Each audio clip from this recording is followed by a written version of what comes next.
Over the last 10 years, we've worked with hundreds of law firms. And during that time period, we not only have hands-on experience working boots on the ground, hands-on marketing, sales, everything running the business in between, but we've also got access to a lot of private data, a lot of surveys, a lot of working with internal marketing teams. And what I've done today is I've collected 8 statistics that are critical to understand your marketing and your customer acquisition. So point number 1 here, prospects are aware that there are a lot of law firms to choose from, but recall of specific names is low, right? That's point 1. Point 2 here, off the same back here, is respondents from a private survey couldn't recall the names of the law firms that they worked with. Now, so what? What does this mean? So we work with 72 law firms last year alone, and each one of these law firms, they always come to us and they say, what about billboards? What about TV? What about radio? What about out of home?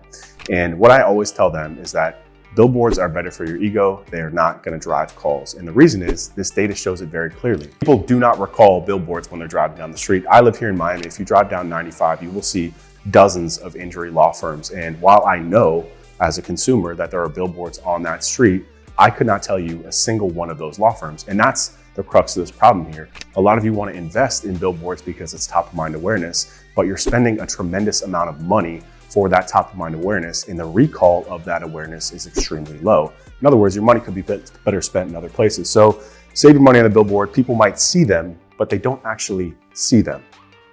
Out-of-home placements are expensive and have incredibly low recall rates. They should really only be exploited after the juice is squeezed from the rest of the fruit. What that means is that before you put up those billboards, right? You see Morgan & Morgan, you see the biggest law firms in the world that are spending on billboards, and you think that you should be doing that. But in reality, it's because they've outspent all the other channels. They put all their money into paid search. They put all their money into SEO and social media. And now they're taking the rest of their money and they're putting it on billboards as leftover spend. So next data point up here, 80% of injury and accident cases come from the 50% lowest in income demographics. So what does this mean? This means that you spend a lot of money on that nice office in that downtown area, and that's great. I'm not telling you not to have it there, but you are not going to attract cases from that area, because in the injury and accident space, a large majority of your cases are going to come from the lower demographics of people in terms of income.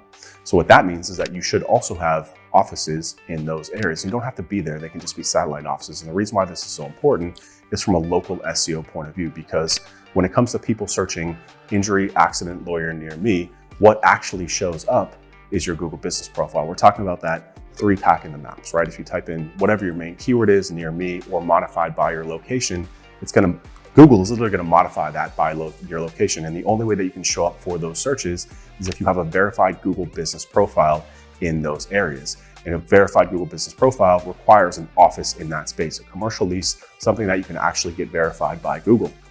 So this also ties into referral strategies here, because so many law firms come to us and they can't bank on referrals because referrals you can't control. They're up and down, they come as they go.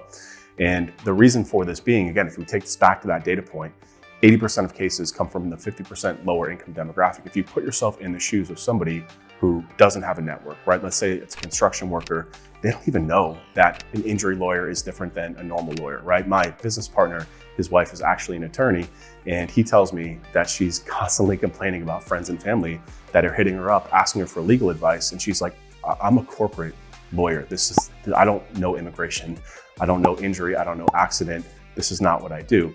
And when people don't have a network, for example, me, if I were to get hurt or if I were to have an issue with my business, I've been running a business for 10 years. I've got a network of peers, of colleagues that I would ask for a referral for a lawyer. But that may be in the business, maybe in the immigration space, but in the injury and accident space, the people that are actually using the internet to find cases, and this is key, this is so important. The people that are actually using the internet to find you don't have a network. So where they're going to Google, they're going to YouTube, they're going to social media. And if you don't have a foothold in those places, then you're going to struggle to actually pick those up. So the reason why your referrals are up and down is because they don't really exist in this space, because so many of the injury and accident cases are coming from people without a network, right? They don't have a referral base to ask for. So the other big thing here is, like I said, that people who don't have a network to rely on to seek out their own help, they do this through the internet, primarily Google, and I'll have more data on this as well. So if most non-referral injury leads are coming from lower income areas, you should have an office there. that office will produce far more value and leads than that fancy office in a downtown metro area. So this is what I said, right? Is that, think about it this way. Again, I'm in Miami. If I put an office in Brickell, which is the financial center of the city, there's very few people that are actually going to be calling up for injury and accident spaces. And that's probably the epicenter where most law firms are. They put their office there, and it's understandably so. Kind of like Billboards, I like to say it's a little bit more of an ego play than it is an actual acquisition play. But your office location now, the way that Google's algorithm working, is an asset. It's really, really hard to get a verified business location with Google. And if you can get that, then you've got an opportunity to rank in those searches, because the way that Google's algorithm is working too, it's highly, highly favoring those local searches. If you take any one of your main keywords, it's going to be locally modified, or it's going to have near me, and that is going to trigger that maps pack. And the only way to show up in that maps pack is if you have a verified office location. And that is only going to go within a 1 to 3 mile radius, depending on your city. Again, I'm in Miami, very densely populated, very competitive. So if I have my office in downtown and somebody is searching in Kendall, which is 10 miles away, I can't show up for that search. So what you're going to want to do is you're going to drop an office location, a satellite office location in those spaces. It's not very expensive, and it's going to generate a lot more cases for you, and it's going to be probably one of your best marketing assets. So next data point, Google is predominantly used to begin the process of finding a law firm. When using the internet, prospects choose law firms from the top of search results. In the final one here, most prospects are unaware whether they found their law firm through an ad or through an organic listing. So what? This is really important, because I know a lot of you have struggled with agencies, specifically SEO and pay-per-click. And there's a whole myriad of reasons why that's probably happened. But the fact of the matter is that Google's king, especially in the injury and accident space. Like I said, if people don't have a network, right? So they get hurt, they get in an accident.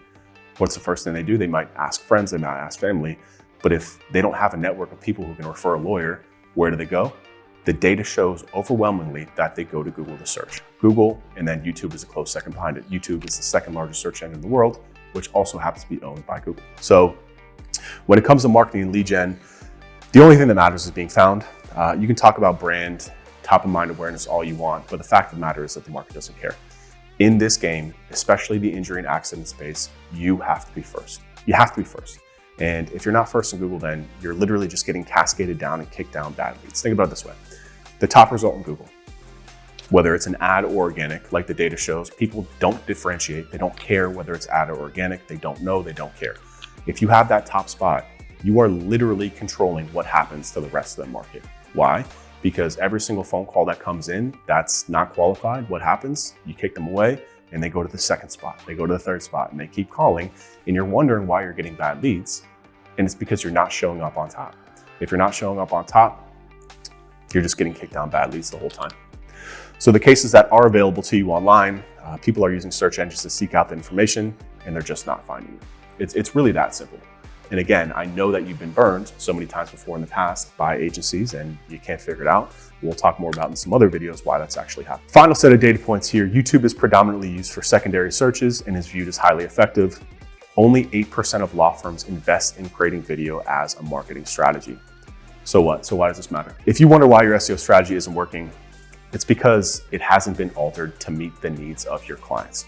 So again, if we take this at a macro level, right? If we think about what's happening in Google right now, and just, I call it the mass commoditization of, especially what's happening in the law firm, and especially the injury and accident space, the mass commoditization of it. You go to Google and you type in, accident lawyer Miami, you're gonna see just a sea of sameness. Everything looks the same, right? Ads, organic, there's no differentiation. So as a consumer, right, again, keep in mind the psychology, the mindset of a consumer who's actually looking for a lawyer in this instance. They don't know. They have no idea. So it's a little bit overwhelming to even just go to Google and try and see what's happening, because you search for it and you're like, where do I begin? And a quick story off the back of this too, not to get too personal here, but my brother is going through something where he needs a family lawyer, right? I don't want to get too much into detail, but there's child custody issues, a whole bunch of stuff, right? And my parents want to help him out because he doesn't have the network, he doesn't have the financial means to really help himself out. So my mom was asking me about what to do, and I told her that you need to speak to a lawyer here. And there's an instance where you have to speak to a lawyer, and she's like, I don't know how to, how do I do that? Like, I went to Google and all I found was the same information. I read some articles, I got some help, and I was like, no. So you always have to put yourself in the shoes of the consumer, right? In the shoes of the searcher, and understand what they're looking at, understand their mindset. And I know this is probably one of the biggest disconnects. When I work with our injury and accident clients, I tell them all the time, like, you guys are so far away from who your target client is that you're so disconnected. There's such a gap. You don't understand them, and you don't understand how they are seeking you out and how they want to find you. And that's really the core reason why so many of you are struggling, is because you're not understanding how they're wanting to find you and their thought process of what they're looking for. So again, Google's just a sea of sameness. Like, there's really very little differentiation between listings. All the titles look the same. There's no brand distinction in there. People can't tell the difference between those listings. So this is why video is so important, especially because so few law firms are actually investing in video creation, that it's one of the few blue ocean strategies. Blue ocean, red ocean. Red ocean means very competitive. Blue ocean means wide open spaces. One of the best ways, and probably one of the only ways, to really build a moat around your law firm right now is to create video. And I know it's hard, and I know you don't want to do it, but that's why it's an opportunity, because when nobody else is doing it, they all feel the same way. I'm too busy, got cases. We get it, I know. But if you want to win, you're going to have to do what it takes. And video is one of those things that does what it takes. And think about it from the consumer point of view. They go to Google, they can't find what they're looking for. The second place that they go, this is data. This is not my opinion. This is coming from data. The second place they go is to YouTube. Why? Because it's much more personal. They can see faces, they can hear, they can see, they can interact, and they can use the same exact search queries, right, that they're using in Google, but in YouTube to get a much better differentiated type of results. I just had a baby. I refuse, and I'm going through it now. I'm off of 3 hours sleep last night. My wife and I are constantly looking for, is he cluster feeding? Is he going through a growth spurt? Why won't he stop crying? All the above. And Google's a wasteland for these types of searches. It's just, you can't find what you're looking for, right? Because it's just a sea of sameness. So where do we go? We go to YouTube. And YouTube is now bypassing Google for a lot of types of searches. And the market knows that and understands that. And it's happening in the law firm space much faster than you think. So cranking out hundreds of blog posts and practice area pages, they're really a thing of the past. Like I said, if you search Google, you'll see this for yourself. It's very hard to differentiate what's going on there. The market is turning to YouTube for a less crowded experience that provides better insights than just writing content cranked out by an offshore SEO agency. So that's it. Just 8 data points that I personally find extremely valuable and insightful. These are things that we use at our agency to help guide our client campaigns all the time. These are things that we've mined from hands-on experience working with clients, from gleaning from internal marketing teams, and also from data that's publicly available. Everything that's in here, you can search the internet for it and validate it and verify that this information is real and it's happening. And if you don't do something about it, your law firm is probably going to go extinct in the next couple of years, because the internet is moving at lightning speed, and stuff like this is not slowing down. It's only getting worse. The law firms at the top are just going to keep on eating up market share. And if you don't do something about it, you're going to get gobbled up by them. So if you have any questions on stuff like this, just drop us a comment below, or you can email me personally, ryan@webers.org, or hit the link below this video, schedule a call with me and talk about your law firm. And we'll go through this stuff one-on-one. If not, like and subscribe, and I'll see you in the next video.